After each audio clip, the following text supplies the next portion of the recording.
Chapter 14. When the youth awoke, it seemed to him that he had been asleep for 1,000 years, and he felt sure that he opened his eyes upon an unexpected world. Gray mists were slowly shifting before the first efforts of the sun rays. An impending splendor could be seen in the eastern sky. An icy dew had chilled his face, and immediately upon arousing he curled farther down into his blankets.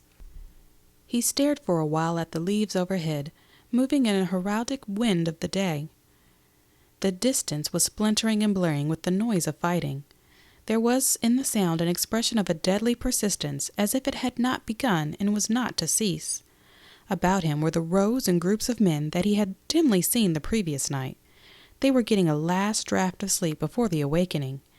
The gaunt, careworn features and dusty figures were made plain by this quaint light at the dawning, but it dressed the skin of the men in corpse-like hues and made the tangled limbs appear pulseless and dead. The youth started up with a little cry when his eyes first swept over the motionless mass of men, thick spread upon the ground, pallid and in strange postures.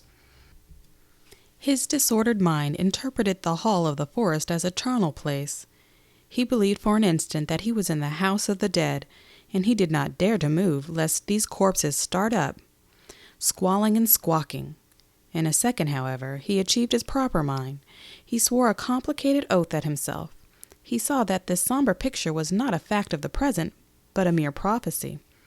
He heard then the noise of a fire crackling briskly in the cold air, and turning his head, he saw his friend pottering busily about a small blaze. A few other figures moved in the fog, and he heard the hard cracking of axe blows. Suddenly there was a hollow rumble of drums. A distant bugle sang faintly. Similar sounds, varying in strength, came from near and far over the forest. The bugles called to each other like brazen gamecocks. The near thunder of the regimental drums rolled. The body of men in the woods rustled. There was a general uplifting of heads. A murmuring of voices broke upon the air. In it there was much bass of grumbling oaths. Strange gods were addressed in condemnation of the early hours necessary to correct war.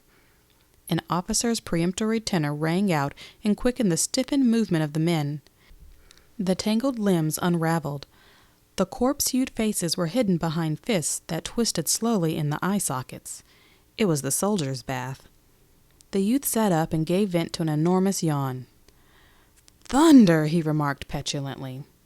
He rubbed his eyes and then, putting his hand, felt carefully of the bandage over his wound. His friend, perceiving him to be awake, came from the fire. "Well, Henry, old man, how do you feel this morning?" he demanded. The youth yawned again. Then he puckered his mouth to a little pucker. His head, in truth, felt precisely like a lemon, and there was an unpleasant sensation at his stomach. "Oh, Lord, I felt pretty bad," he said. "Thunder!" exclaimed the other. "I hoped you'd feel all right this morning. Let's see the bandage. I guess it's slipped." He began to tinker at the wound in rather a clumsy way until the youth exploded. "Gosh darn it!" he said in sharp irritation. "You're the hangedest man I ever saw. You wear muffs on your hands. Why in good thunder nation can't you be more easy?" "I'd rather you stand off and throw guns at it. Now go slow, and don't act as if you was nailing down carpet." He glared with insolent command at his friend, but the latter answered soothingly. "Well, well, come now, and get some grub," he said. "Then maybe you'll feel better." At the fireside, the loud young soldier watched over his comrades' wants with tenderness and care. He was very busy marshalling the little black vagabonds of tin cups and pouring into them the streaming iron-colored mixture from a small and sooty tin pail. He had some fresh meat, which he roasted hurriedly upon a stick. He sat down then and contemplated the youth's appetite with glee. The youth took note of a remarkable change in his comrade since those days of camp life upon the river-bank. He seemed no more to be continually regarding the proportions of his personal prowess. He was not furious at small words that pricked his conceits. He was no more a loud young soldier. There was about him now a fine reliance. He showed a quiet belief in his purpose and his abilities, and this inward confidence evidently enabled him to be indifferent to little words of other men aimed at him. The youth reflected. He had been used to regarding his comrade as a blatant child with an audacity grown from his inexperience, thoughtless, headstrong, jealous, and filled with a tinsel courage, a swaggering babe accustomed to strut in his own dooryard. The youth wondered where he had borne these new eyes, when his comrade had made the great discovery that there were many men who would refuse to be subjected by him. Apparently, the other had now climbed a peak of wisdom from which he could perceive himself as a very wee thing, and the youth saw that ever after it would be easier to live in his friend's neighborhood. His comrade balanced his ebony coffee cup on his knee. "Well, Henry," he said, "what do you think the chances are? Do you think we'll wallop 'em?" The youth considered for a moment. "Day before yesterday," he finally replied with boldness, "you would have bet you'd licked the whole kit and caboodle all by yourself." His friend looked a trifle amazed. "Would I?" he asked. He pondered. "Well, perhaps I would," he decided at last. He stared humbly at the fire. The youth was quite disconcerted at this surprising reception of his remarks. "Oh, no, you wouldn't either," he said hastily, trying to retrace. But the other made a deprecating gesture. "Oh, you needn't mind, Henry," he said. "I believe I was a pretty big fool in those days." He spoke as after a lapse of years. There was a little pause. "All the officers say we've got the Rebs in a pretty tight box," said the friend, clearing his throat in a commonplace way. "They all seem to think we've got 'em just where we want 'em."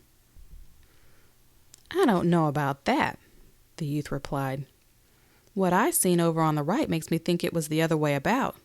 From where I was, it looked as if we was getting a good pounding yesterday." "Do you think so?" inquired the friend.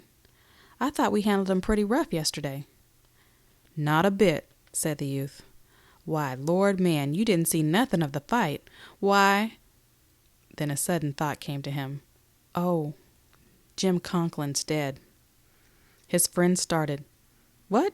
Is he? Jim Conklin?" The youth spoke slowly. "Yes, he's dead. Shot in the side." "You don't say so. Jim Conklin. Poor cuss." All about them were other small fires surrounded by men with their little black utensils. From one of these near came sudden sharp voices in a row. It appeared that the two light-footed soldiers had been teasing a huge bearded man, causing him to spill coffee upon his blue knees. The man had gone into a rage and had sworn comprehensively. Stung by his language, his tormentors had immediately bristled at him with a great show of resenting unjust oaths. Possibly there was going to be a fight. The friend arose and went over to them, making pacific motions with his arms. "Oh, here now, boys. What's the use?" he said. "We'll be at the Rebs in less an hour. What's the good of fighting among ourselves?" One of the light-footed soldiers turned upon him, red-faced and violent. "You needn't come round here with your preaching. I suppose you don't approve of fighting since Charlie Morgan licked you, but I don't see what business this here is of yours or anybody else." "Well, it ain't," said the friend mildly. "Still, I hate to see." There was a tangled argument. "Well, he—" said the two, indicating their opponent with the accusative fingers. The huge soldier was quite purple with rage. He pointed at the two soldiers with his great hand extended claw-like. "Well, they—" But during this argumentative time the desire to deal blows seemed to pass, although they said much to each other. Finally the friend returned to his old seat. In a short while the three antagonists could be seen together in an amiable bunch. "Jimmy Rogers says I'll have to fight him after the battle today," announced the friend, as he again seated himself. "He says I don't allow for no interfering in his business. I hate to see the boys fighting among themselves." The youth laughed. "You're changed a good bit. You ain't at all like you was. I remember when you and that Irish feller—" He stopped and laughed again. "No, I didn't used to be that way," said his friend thoughtfully. "That's true enough." "Well, I didn't mean—" began the youth. The friend made another deprecatory gesture. "Oh, you needn't mind, Henry." There was another little pause.